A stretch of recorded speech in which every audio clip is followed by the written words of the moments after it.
Hey guys, Sublord here, back again with another action figure review. Today we'll be continuing our looks at the DC Multiverse Batman Forever wave with Mr. Chris O'Donnell as the Boy Wonder himself, Robin. This of course brought to us by the fine folks over at McFarlane Toys. And I have to say, quality-wise, I think Chris O'Donnell fared a little bit better than Val Kilmer, The Dark Knight, but we'll talk about all that.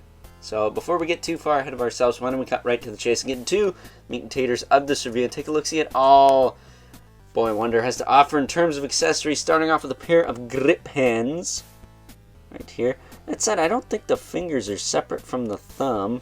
Well, they are in that hand. Maybe there's... oh, no, they are. But he does come with a pair of grip hands, so that's helpful. He doesn't come with anything to grip, mind you, but he does come with a pair of grip hands. And then he also has a open hand and a pointy hand. I don't know why he's got a pointy hand. I would have preferred just two open hands, but whatever. And then, of course, he's got two fists. On top of that, he's got a collectible trading card with a picture of him there. Pretty good likeness. I mean, they already did a good job with the, whatchamacallit there. Batman and Robin version of Chris O'Donnell here, so should be expected that they do just as good, if not maybe even a little better this time around. So he does have the hockey puck display stand racing with all McFarlane Toys releases, and a freaking wired cape. How do you rate, you little brat? I wanted Val Kilmer Batman to have this, but I guess it's good that he at least got one. So yeah, that's fine and dandy, I guess, if you're into that sort of thing. I really like this cape. This is a really nice quality cape. It's 2-ply, so it's got the yellow on the inside, black on the outside. It is stitched together very, very nicely. Good old Sir Owain, ex-Four Horsemen Studios, has been putting in the work as far as these cloth capes on McFarlane figures go.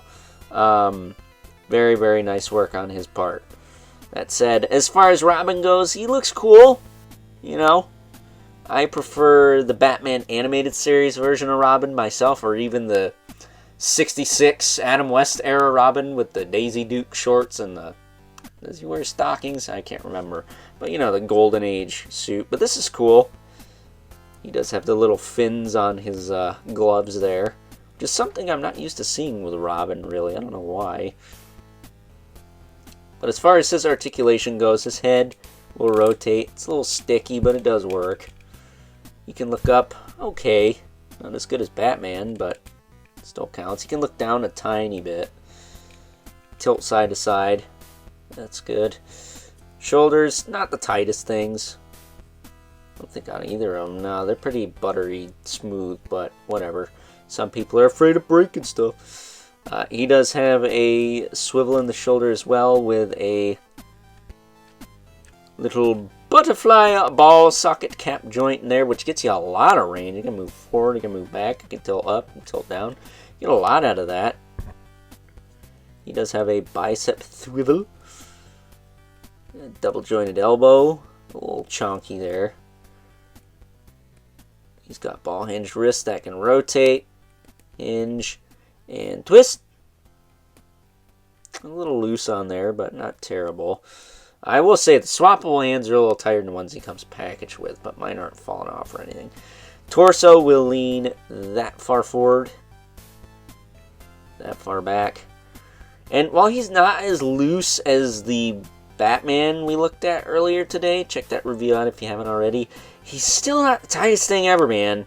So I wish they'd tighten that up. Because again, I'm not afraid of heating up my figures. I'm a hair dryer wizard. Not so much a pinball wizard. I'm blind and dumb. You gotta be blind, deaf, and dumb to be a pinball wizard. He's got some tilt side to side. I think I said rotation. See what I said about dumb? He's got a swivel in the waist. And a lean forward and back in the waist as well. As far as the hips go, they will kick out, back down, forward, back. Be mindful of his diaper, it can get in the way. And he does have a little bit of thigh cut. A little bit. And he does have a double knee, which is very crunchy. Pretty clean, too. As far as not being gappy and stuff. And then he does have ball hinge ankles that will rotate, hinge, and pivot. And then he's got a toe joint that is tied on both sides. Look at that. So a decent figure. I think a little bit better executed than the Batman, but he doesn't come with all the cool gadgets. I wish he came with some cool gadgets. I guess you could use the Batarang with him, but he should have come with one. They already had the mold. I don't know if he uses different ones, but whatever. Oh, even has like the little collar there. I didn't notice that. That's interesting. But yeah, cool figure, man. I dig it. So with that being said, it's time now that we move right along. Take a look at some size comparisons. First up, here's good old Chris O'Donnell Robin alongside the two villains from this Batman Forever wave. We got Tommy Lee Jones' Two-Face, and of course, the man, the myth, the legend, the great Jim Carrey as the Riddler. So before the things get ugly and these two start putting a pummeling on poor Robin here, let's get them out of here.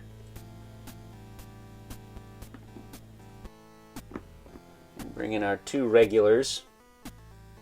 The Mythic Legion's Brother Mandibilith. Right there. And the infamous Living Spawn, who, as usual, he may not be towering, but he's still taller than everyone. So, with that being said, it's time now to wrap things up with some final thoughts. Overall, and just like the Dark Knight before him, the Boy Wonder here is another solid addition to the DC Multiverse line.